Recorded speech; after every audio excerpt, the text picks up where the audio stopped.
Hi, I'm Mario Garduel, Program and Education Coordinator of the Community Foundation of the Gunnison Valley. In the next 10 minutes, I'll be recapping some of the high points of Michelle Smith's presentation on human resources, or HR.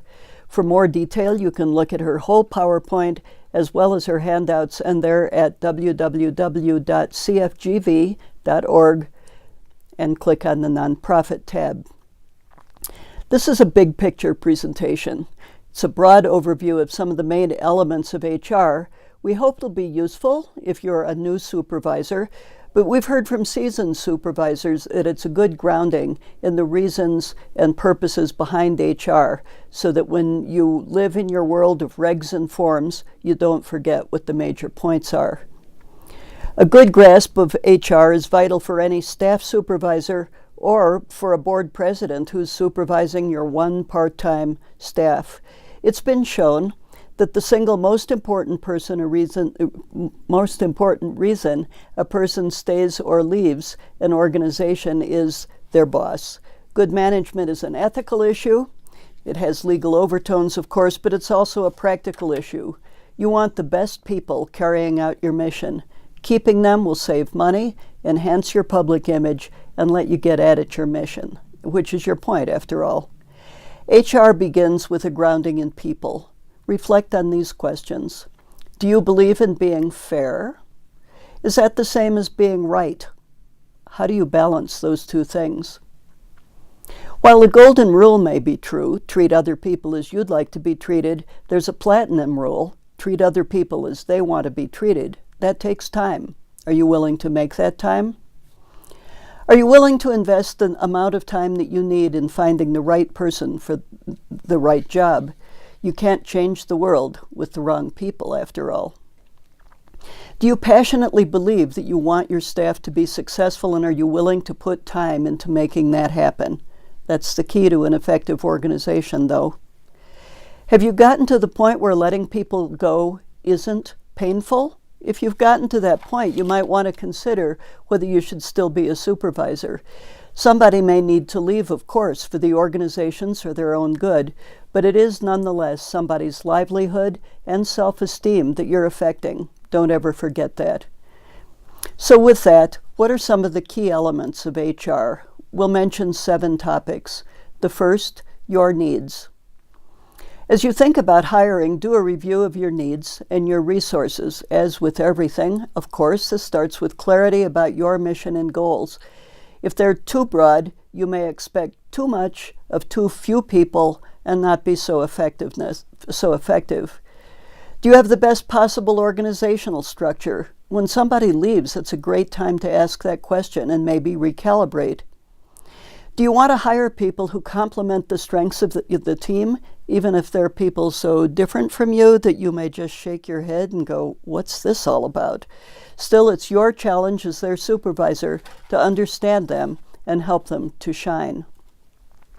Second, hiring. When you hire, do you take the time to get the absolute right person, even if it means reopening the job search, maybe even twice? Do you ensure that when you do the interview, you let people demonstrate the skills they need? For example, if you're hiring a bookkeeper, why not give them a QuickBook exercise, a half hour, and a computer? Or if you're hiring a front desk candidate, why not let them sit at the front desk and greet people on a busy day so you can see what their manner towards the public is and how well they can multitask? Or for a program director, give them an opportunity to do a short presentation to the constituents they'd need to work with. Third, onboarding. When you hire someone, do you pay attention to what will happen on their first day? Do they have an office space and is it stocked? Will you be there to orient them? Do you ensure that they know what to expect, not just in terms of their job performance, which they've probably already seen, but in terms of you? If you don't like to be interrupted while you're talking, this is a time to tell them so. Have you created a written orientation plan, a step-by-step list of things that'll help them get started in the first day, week, maybe even month? forms they need to complete, people they'd better meet, and things you expect them to read or learn right away. Fourth, retention. Do you know how to keep your good people? One of the most important elements to retention, right up there with whether an employee respects their boss or not, is whether the employee feels that they have ample training to do his or her job well. Do you have a budget, and have you created time for this? Other things matter too.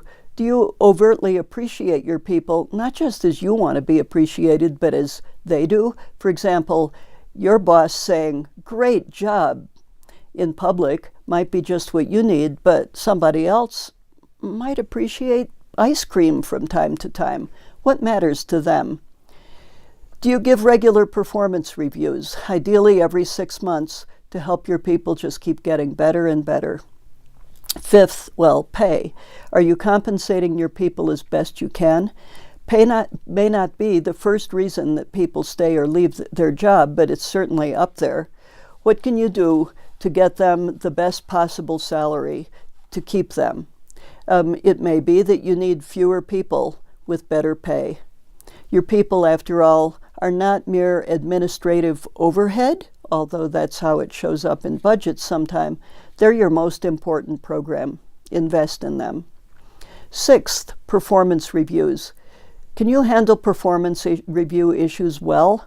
While there may be some situations that require the immediate dismissal of somebody, in most cases you should be able to notice things and adjust for them before they become serious. Things like looking at both sides of the story and with the employee undertake some problem solving.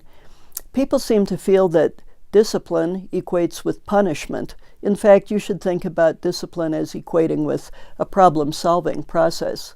Remember, your job is to help a person understand what's needed and to succeed if they have the will and skill to do so.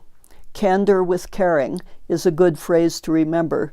Candor means also being concrete. You can't just say to somebody, "You have a bad attitude," but you have to feed back to them what are the elements of that so-called bad attitude. Do they put their feet on their desk, interrupt other people, come in late? Specific things that you can tell them that they can pay attention to. Make sure that you tell them this in ample time before their next performance review too. And if they improve, acknowledge it. Remember that personnel actions must be written down. Some kind of a performance checklist is helpful, and samples of this are in the posted handouts. Seventh, succession. Is there a succession plan for each person on your staff? There are two kinds that each person really needs to write down. The one is the "what if I'm hit by a bus tonight" plan. These are the things that have to be done and without fail. For example, if the bookkeeper doesn't come in tomorrow, is there somebody else who knows what the steps are to meeting payroll on Friday? But there's a longer term set of information that should be written down too. What are the objectives of the job from the person's perspective? Perhaps there's a filing system that'll be optimal next year that you've been thinking about. Let your successor know. What are the programs that are percolating in your mind? These are 7 questions and observations that are certainly important, but let's return to what we said at the very, very beginning. In addition to a knowledge of HR regs and all its forms and the labor laws, you've got to articulate a philosophy of people and fairness. But think about that for a moment. A sound philosophy requires you to embrace the differences among people and a way of understanding these differences, and think about that. That requires you to know yourself and pay attention to the biases that you carry with you, however unconsciously. The fields of perceptual psychology and countless observations by countless organizational development specialists affirm that you see what you expect. You understand other people's actions by your yardstick.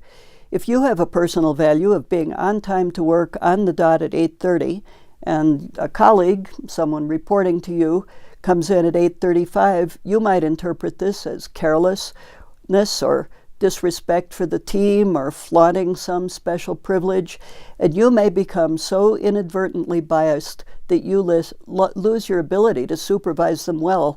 you might quite literally stop seeing positive things about that person, and unconsciously you might guarantee that that person can do no right. Did you ever stop to ask that person why they come late?